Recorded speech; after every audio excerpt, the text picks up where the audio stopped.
నమస్కారం ఘంటారావానికి స్వాగతం. ముందుగా ప్రధానాంశాలు. ప్రత్యేక హోదా కోసం శాసనసభ తీర్మానం.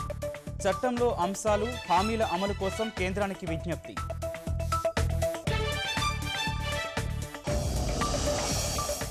హోదాపై చర్చలో దద్దరిల్లిన శాసనసభ. అధికార విపక్ష సభ్యుల మధ్య వాగ్యుద్ధం.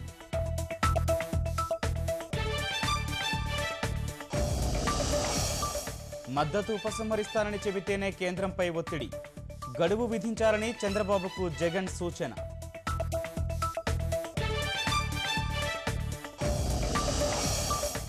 ప్రజలను మభ్యపెట్టవద్దని విపక్షానికి ముఖ్యమంత్రి హితవు. హామీల సాధనలో రాజీ పడబోమని స్పష్టీకరణ.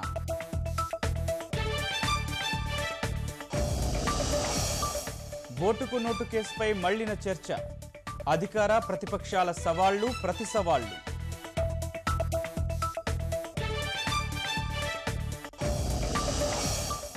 హోదా పదం ఉపయోగించేందుకు భాజపా సిద్ధంగా లేదన్న జేసీ. అంతకు మించి ప్రయోజనాలు కల్పిస్తే అంగీకరించాలని సూచన. అంతర్జాతీయ ఒత్తిళ్లతో నష్టాల్లో స్టాక్ మార్కెట్లు. 600 పాయింట్లకు పైగా పతనమైన సెన్సెక్స్.